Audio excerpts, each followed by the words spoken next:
5 blindagens que o cristianismo oferece aos nossos filhos contra a doutrinação ideológica, né? A gente prometeu e tá aqui para fazer a nossa live. Tô bem cansada, acabei de chegar de viagem, mas a gente vai prometer, né? Vai cumprir o prometido, aliás. Se não for assim, a gente não cumpre, né, as nossas lives semanais. Então a gente tá aqui para trazer aí as 5 blindagens do cristianismo para o seu filho, para o meu filho, enfim. Vamos lá, sem mais delongas, vamos começar. A primeira blindagem é as amizades, né? Você já ouviu aquele ditado, quem se junta com porco farelo come, diga-me com quem andas, eu te direi quem és, ou aquele provérbio que diz, né, que as más conversações corrompem os bons costumes? Pois é. Então, os especialistas dizem que você é a média das 5 pessoas com quem você mais convive. Ou seja, o seu filho está inserido numa comunidade cristã, seja ela evangélica ou católica, vai determinar aí quem são essas 5 pessoas, né, que ele está conversando, com quem ele está convivendo, e aí que está contribuindo para a formação do caráter do seu filho ou da sua filha. Então é muito importante que seu filho esteja aí inserido em um grupo cristão, de amigos cristãos, de lideranças cristãs. E aí, se você já leu a obra do professor Olavo, que diz, né, o mínimo que você precisa saber para não ser um idiota, você vai saber que, sobretudo, os adolescentes, eles têm uma necessidade de aprovação do grupo. Quando a criança chega ali na fase de adolescência, ela começa a transferir aquele sentimento de aceitação que ela tem na família para o grupo de amigos.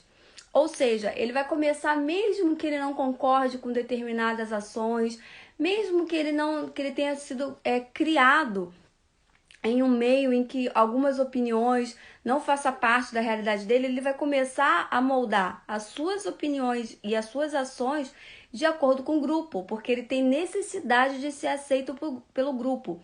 E aí, preste atenção que essa necessidade do adolescente ser aceito por um grupo, ela começa a estar acima da necessidade dele de estar em família, muitas vezes. Então, às vezes, ele vai contrariar a família para ser aceito no grupo de amigos, né? Então, assim, é muito importante que ele tenha sido criado e que ele esteja ali envolvido, né? Ou fazendo parte, sentindo parte de um grupo de amigos cristãos. Sim, isso é muito importante, porque aí eles vão compartilhar princípios, valores, né? E aí aquilo vai se fortificar. E aí aquele grupo, eu lembro quando eu estava na UFRJ, e aí nas universidades, a gente fala muito sobre a questão da doutrinação nas universidades, mas uma válvula de escape que tem dentro das universidades, que pouca gente sabe, são os grupos cristãos.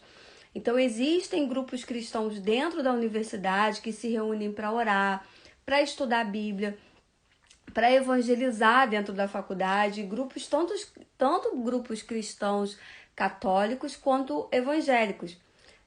Ou seja, esses grupos, no momento em que há pressão ali ideológica dentro da própria universidade, eles ajudam o cristão a se fortalecer, a estar ali naquele grupo, a resistir a muitas ideias que são impostas ali ou que são vendidas como coisas boas. Então, essa questão da amizade, do grupo cristão é muito importante. É a primeira blindagem que eu queria citar. A segunda blindagem que eu queria citar seria a questão dos estudos bíblicos, né? É bom que a gente entenda que a Bíblia, acima de tudo, é um livro espiritual, né? A Bíblia é um livro que fala sobre a realidade espiritual, mas também ela fala sobre a realidade natural. E aí um ponto importantíssimo que a gente precisa prestar atenção é que a Bíblia, além de um livro espiritual e que fala também na nossa realidade como seres humanos, ele é um documento histórico. Então, se você pegar os principais cursos universitários, como direito, como letras, a Bíblia é estudada como um documento histórico, sim. E como documento histórico, ela tem um texto perfeito. Eu fiz letras, então eu posso falar sobre isso. A gente estudou a Bíblia em algumas matérias do curso de letras, a gente estuda a Bíblia. E ela é um livro, literal, a gente falando da literatura da Bíblia, ela é perfeita. A linguagem bíblica é perfeita, e aí eu estou falando não só espiritualmente, tá? Eu estou falando tecnicamente a Bíblia é perfeita. E dentro dessa perfeição bíblica, há vários termos, há vários conceitos que são complexos e que são filosóficos. E aí, se você pegar a tirada da filosofia de dentro das escolas, numa tentativa de limitar o pensamento crítico do estudante, quando você coloca a Bíblia para ser estudada pelaquela criança ou adolescente, você está estimulando esse pensamento crítico, esse pensamento filosófico. Por exemplo, uma das partes que, nesse sentido, que me chama muita atenção e que eu mais gosto, que eu sempre falo quando eu posso, é João 1:1, que fala do verbo que se fez carne e habitou entre os homens. Então, o verbo para os gregos é algo extremamente complexo, é um termo extremamente filosófico. E aí, quando você fala que Jesus era o verbo e se fez carne, o significado dele vai muito além do que a gente pode imaginar. Tem um peso filosófico, tem um peso de história da cultura grega, que é da onde vem a nossa cultura, tanto a gente pegar a cultura grega como toda a bagagem do latim e tal, é de onde a nossa cultura é formada, e aí é uma tentativa constante de de desconstruir, aliás, essa cultura. Então, assim, a Bíblia, sim, é um instrumento valiosíssimo para você trabalhar no seu filho a questão do pensamento crítico. Vale a gente lembrar que o PISA 2019 deixou os estudantes brasileiros nos últimos lugares de interpretação de texto e raciocínio lógico. Então, é muito importante a gente lembrar que a gente, sim, não pode depender das escolas e universidades para estimular nos nossos filhos esse pensamento crítico, esse raciocínio lógico, já que a educação brasileira tem sido trabalhada, tem sido formatada para criar estudantes, para formar estudantes analfabetos funcionais e que não conseguem esse raciocínio crítico. E aí a gente pode pegar a tirada da filosofia, da literatura, porque um estudante que se forma e ele não tem um raciocínio crítico, ele não tem a capacidade de análise, de interpretação, ele é facilmente manipulado.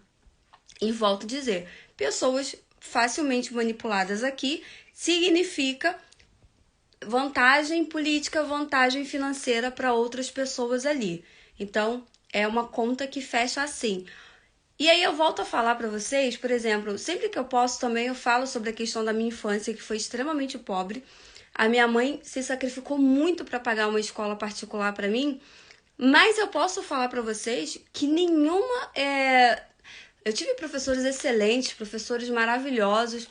A base da escola que eu estudei era cristã, é cristã até hoje, aliás. Hoje se chama Colégio Batista. Mas eu posso garantir para vocês que nenhuma educação terceirizada foi tão importante na minha vida quanto Cortou aqui, deixa eu voltar. Então, eu posso garantir para vocês que nenhuma educação terceirizada na minha vida foi tão importante quanto a minha leitura bíblica desde muito cedo. Então, a leitura bíblica, sim, ela te estimula a estudar história, a interpretar, a ligar. Muitas vezes você, quando está fazendo um estudo bíblico, você você precisa, aliás, ligar acontecimentos do Novo Testamento com acontecimentos do Velho Testamento. E isso estimula em você uma vontade de pesquisa, uma vontade de construção de linha cronológica. Ou seja, é importantíssimo que você crie no seu filho essa blindagem de estudo bíblico. E aí você pode começar com as bíblias infantis e depois colocar cuidado com as traduções. Existem muitas traduções que estão beirando ali o limite de escapar do significado básico da Bíblia, né, tradicional. Então, cuidado com algumas traduções, mas faça o que você puder para estimular o seu filho a ler a Bíblia constantemente, tá? Eu ouso até falar que eu devo muito de eu ter passado numa universidade federal com a bagagem que eu tive com a leitura bíblica, tá? Desde o princípio, porque realmente É uma leitura que te enriquece muito, que trabalha muito a questão, e como professora de português eu posso dizer isso, trabalha muito a questão da interpretação de texto, a questão até da... E aí, por isso que eu tenho muito medo dessas traduções atualizadas, tal, porque elas chegam a empobrecer a linguagem.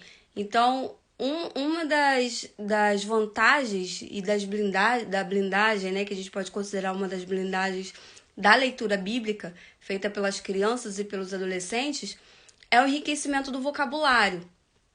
E se aí você pega uma Bíblia muito atualizada, eu já vi casos de Bíblias atualizadas que usam gírias, você acaba não aproveitando esse enriquecimento de vocabulário do seu filho. Então, é muito cuidado com essa onda de Bíblias atualizadas que tem por aí, tá bom? Vamos passar para a terceira blindagem, que é honrar os mais velhos, né? A gente sabe que toda comunicação hoje, ela é pautada pelos progressistas, né? Eles conseguiram aparelhar tanto instituições que, por exemplo, o MEC, que é a instituição hoje que é maior cliente das editoras de livros, conseguiram aparelhar as mídias. Então, assim, de certa forma, grande parte, se não quase todo o conteúdo que a gente vai consumindo durante nossos dias, acaba sendo no final uma pregação do que o progressismo quer pra gente. Eu sempre cito, por exemplo, a questão das feminazes. Muitas mulheres que são conservadoras acabam recebendo uma quantidade de informações, de influência com ideias feministas muito grande.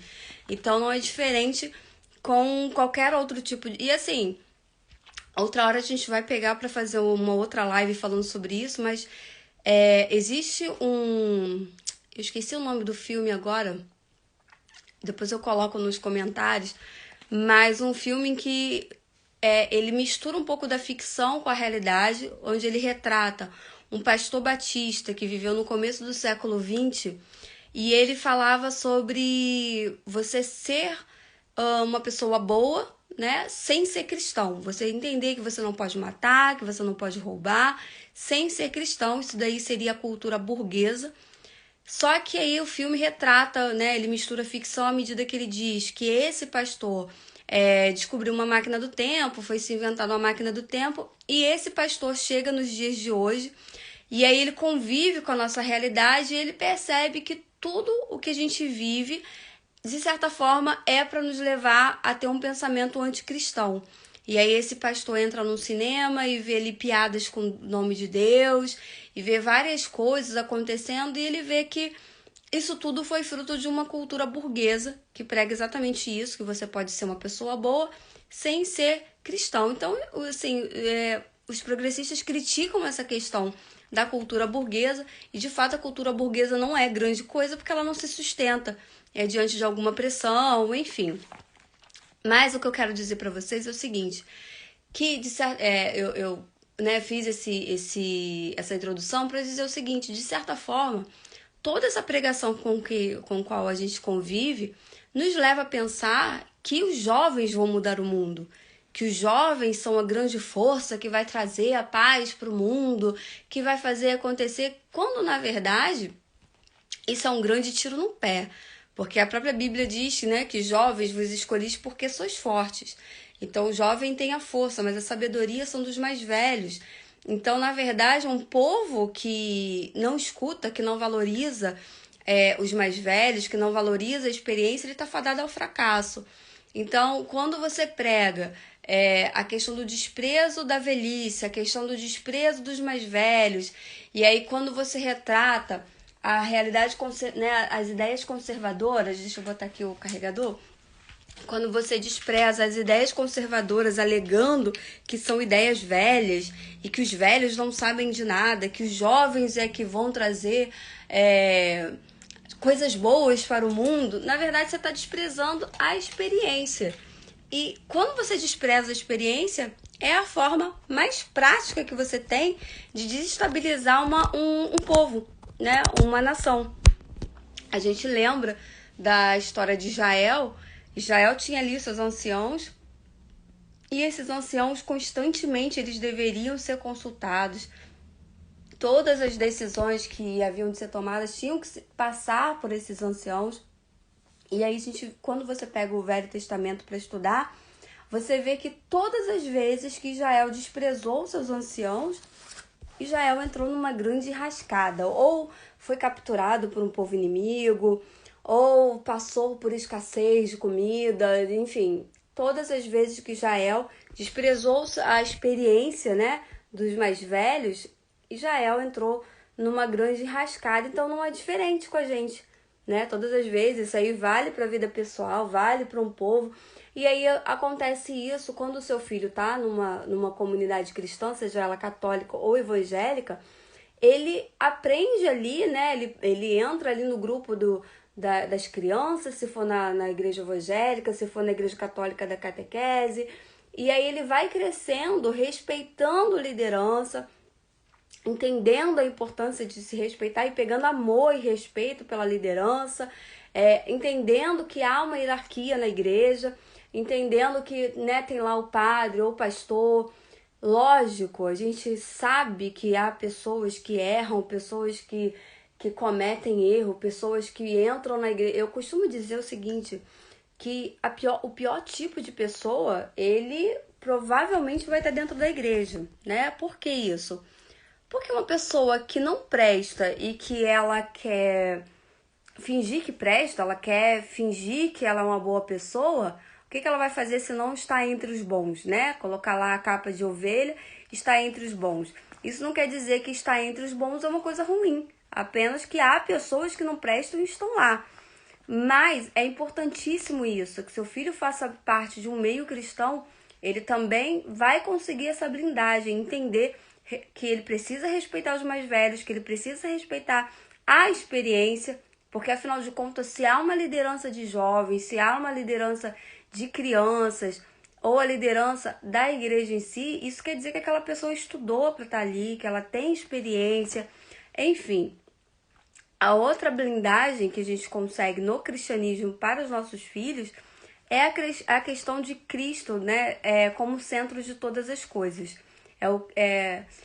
Ser cristocêntrico, né? Você pode ter uma religião, mas você pode frequentar uma igreja, mas de repente a pessoa pode não ser cristocêntrica. O que é isso? É Cristo no centro de tudo. Porque você há de convir que você não vai estar perto do seu filho o tempo todo. Seu filho, principalmente se for adolescente, ele vai para lugares com que, né, aos quais você não vai estar com ele. Ele vai para a escola, ele vai para o grupo de amigos, ele vai... Por mais que ele tenha, né, como a gente falou, a primeira blindagem aqui, que seria a amizade, mas ele vai frequentar lugares onde aquele grupo não vai estar também com ele constantemente. Mas se você formou um filho cristocêntrico, que Cristo está no centro de tudo, e aí quando Cristo está no centro de tudo, não sou eu que está no centro, mas sim Cristo. Ele vai ter temor, né? E lógico, ainda que ele erre o caminho, ainda que ele faça coisas erradas, ele não vai temer, ele não vai entender que aquilo é errado, porque você, mãe, tá falando, ou porque o pai tá falando, mas sim porque ele é uma pessoa cristocêntrica e ele entende que Cristo está no centro da vida dele. Isso quer dizer o quê? Que não basta frequentar uma igreja, que não basta ter uma religião, mas que ele precisa aprender relacionamento íntimo e sincero com Deus, tá? Vamos lá, a gente já tá terminando. Vamos ver aqui qual a próxima blindagem é a questão do instrumento, que eu sempre tenho falado com vocês, né? A gente sabe que a revolução sexual, que todo movimento de doutrinação que acontece, ao contrário do que se acredita, que a escola sem partido, muita gente foca apenas na questão da escola. A escola sem partido, professores que doutrinam, quando a questão é muito mais ampla do que isso, né? Eu acabei de falar aqui que a gente é bombardeado o dia inteiro por estratégias doutrinadoras. É música, são livros, influenciadores, programas de TV, é o tempo todo. E se isso acontece com a gente que é adulto, imagina uma criança, uma adolescente, como tá vulnerável a isso, né? Querendo ou não, você como adulto, você já tem sua bagagem, você já tem como se defender. Agora a cabecinha da criança... Esses dias eu postei sobre uma adolescente, que, salvo engano, na verdade uma jovem, não sei se chamo de uma jovem ou um jovem, mas ela fez a questão de mudança de gênero, né? Fez a cirurgia e se arrependeu. E eu vi muita gente criticando essa jovem, quando na verdade, se você olhar, é uma covardia você jogar pedra numa jovem. Se a gente analisar a quantidade de instrumentos, a quantidade de ferramentas que se tem e o poder dessas ferramentas para influenciar uma criança ou um jovem. E assim, se você tem um filho que é cristão, um filho que desenvolveu um gosto por músicas cristãs, que desenvolveu um gosto por literatura, que tem valores, que tem princípios, vai ser muito mais fácil para essa criança ou esse adolescente resistir e rejeitar. Ela vai ter um gosto mais apurado, então vai ser muito mais fácil para ele ou ela rejeitar um conteúdo que vai, por exemplo, a música, né? Se você consegue ali desenvolver um gosto no seu filho para uma música mais voltada para valores, para princípios, que fale do cristianismo, quando ele ouvir uma música que exalte muito a sexualidade, que banalize a questão, que seja vulgar, o ouvido dele vai rejeitar. Ah, mas como que eu faço isso? Primeira coisa, você precisa ser exemplo, né? Não adianta você querer que seu filho escute boas músicas se você escuta músicas ruins. Então, a formação, é só você pensar no seu gosto musical. Eu tenho certeza que parte do seu gosto musical partiu do que você ouvia os seus pais ouvindo quando você era criança, quando você era adolescente. A formação do seu gosto literário, a formação do seu gosto por filmes, por séries, muito veio do que você via os seus pais assistindo e ouvindo. Então, forme no seu filho essa questão do gosto musical, do gosto literário, do gosto pelas artes, baseados em coisas que realmente agreguem valor, agreguem cultura. E eu tenho certeza que quando ele ouvir algo que seja grotesco, que seja grosseiro até aos ouvidos, aos olhos, ele naturalmente vai rejeitar aquilo. Então, o cristianismo, nesse sentido, costuma, sim, né, gerar mais uma... Essa seria a quinta blindagem. Vou cumprir mais do que eu prometido, vou trazer uma sexta blindagem, porque eu sempre falo que essa guerra acima de política é uma guerra espiritual, né? Então, assim, como guerra espiritual, se seu filho tá ali desenvolvendo um relacionamento com Deus, desenvolvendo uma comunhão com Deus, desenvolvendo uma rotina de oração, de devocional. E aí é muito importante que esse devocional se separe um horário. Gente, isso eu preciso falar e aí eu preciso repetir sempre para vocês. É preciso que se estimule as crianças e adolescentes tirarem um momento no dia. E aí, nesse momento, eles não precisa ser muito tempo, mas precisa ser um tempo de qualidade. Que seja 2 minutos para começar, tá bom? Porque com o tempo eles vão criando essa necessidade de aumentar. E eles façam algo que aproxime eles de Deus. É muito importante que eles desenvolvam esse relacionamento com Deus, né? O teu relacionamento com Deus, a tua intimidade com Deus, ela não passa automaticamente para o teu filho, não é uma herança que você deixa para o seu filho. Então você precisa estimular ele, você precisa desenvolver nele a necessidade dele ter o seu próprio relacionamento com Deus. Quando eu tô conversando com o Pedro, eu sempre falo com ele o seguinte: você conseguiria ser amigo de... Aí eu cito um nome de um dos amigos dele. Se vocês morassem longe e nunca se falassem, então assim, faz o seguinte, então, pensa em relação a Deus. Você só pode ser amigo de uma pessoa se você conversar com essa pessoa, se você conhecer essa pessoa, e com Deus é a mesma coisa. Então, o que estimula o seu filho? Uma música, uma oração, uma leitura bíblica. E aí, às vezes, cada dia ele vai fazer uma coisa diferente e tá tudo bem, né? Mas é preciso que ele faça algo que ele se sinta mais próximo de Deus e que ele sinta vontade de fazer aquilo. Vai ter dia que ele vai querer ler, vai ter dia que ele vai querer orar, que seja pouquinho tempo, mas com todos os dias, naquele horário, ele tomando aquele hábito, vai aumentar a necessidade. E às vezes ele não vai sentir vontade. Porque do mesmo jeito que a gente não sente vontade, às vezes, de falar com Deus, a gente não sente vontade de ler a Bíblia, a gente não sente vontade de, sei lá, de fazer algo que nos aproxime de Deus, a criança é a mesma coisa, o adolescente é a mesma coisa. E tá tudo bem. Só que aí é uma hora de você ensinar a ele que Deus vê além do que a gente pode ver, que Deus conhece a gente melhor do que a gente mesmo. E que não adianta a gente fingir, isso serve pra gente também, tá?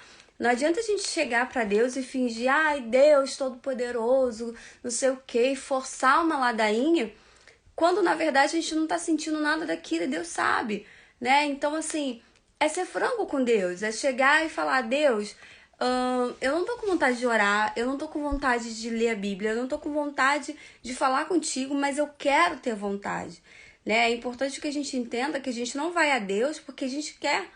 Porque sim, se a gente depender da gente querer ir até a Deus, a gente nunca vai. Na verdade, é Deus que nos atrai, é Deus que nos chama. É como eu uso o exemplo do imã e do ferro. Então, é o imã que puxa o ferro. Então, a mesma coisa é a gente com Deus. Se depender da gente, a gente vai querer ir pro pecado, a gente vai querer fazer as coisas erradas, a gente vai querer fazer cada vez mais coisas erradas. Mas, no mundo espiritual, não depende, graças a Deus, não depende do que a gente quer, não depende do que a gente faz, depende do que Deus decide pra gente, depende da misericórdia dele na nossa vida, e com os nossos filhos não é diferente. Então, recapitulando aqui, ó, as 5 blindagens que acabaram de eu passando 6, né? É as amizades, né? As 5 blindagens que o cristianismo oferece para o seu filho contra a doutrinação do ideológica. Então, a primeira delas seria a amizade. O segundo, o estudo bíblico, né? O terceiro, honrar os mais velhos, honrar as lideranças, honrar, sobretudo, a experiência, né?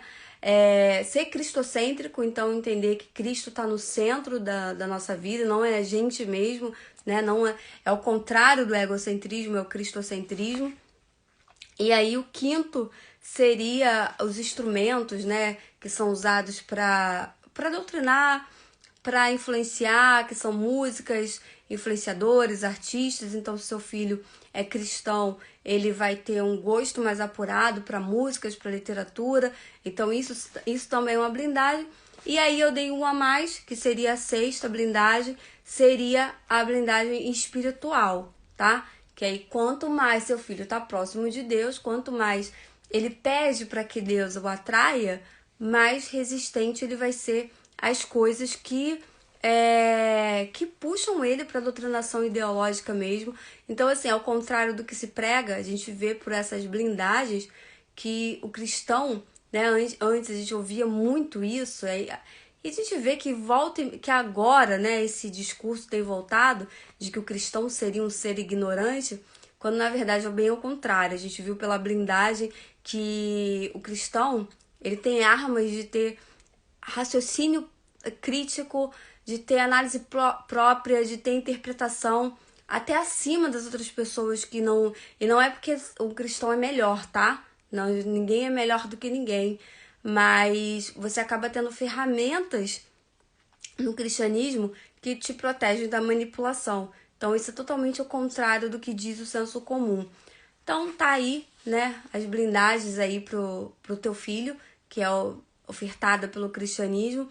Agora, a gente fez uma votação, né, eu tô fazendo essa live bem rapidinho, como vocês veem, tô bem cansada, acabei de chegar de viagem, como eu falei, mas a gente fez uma votação para a questão da live, né, pra gente falar aí ou o filme da Barbie, ou sobre a liberação da maconha, né, e ganhou a liberação da maconha. Então, essa semana ainda a gente vai, né, amanhã tem um programa, a gente vai estar apresentando o programa Hora Marcada, mas no máximo até amanhã, é terça, né? No máximo até quarta-feira eu anuncio para vocês o dia e o horário certinho da live que a gente vai fazer sobre a liberação da maconha. A gente vai falar sobre o que isso representa, se isso ajuda, se isso atrapalha e como você pode fazer para blindar o seu filho, para proteger o seu filho, né? Seja ele criança ou adolescente, porque meu filho ainda é muito criança, tal, mas a maioria das coisas que você precisa fazer para proteger o seu filho deve começar da primeira infância, tá bom? Então é isso. Obrigada por vocês terem acompanhado. Compartilha essa live com quem vocês puderem, né? Não deu para eu ler muitos comentários aqui porque a gente quis fazer algo bem rapidinho, mas eu conto com vocês para a gente conseguir aí vencer a questão dos assuntos conservadores, o que tem acontecido nas redes sociais. A gente precisa falar muito, né? Vocês já sabem. E compartilhem essa live, tá bom? Beijo, que Deus abençoe e até a próxima.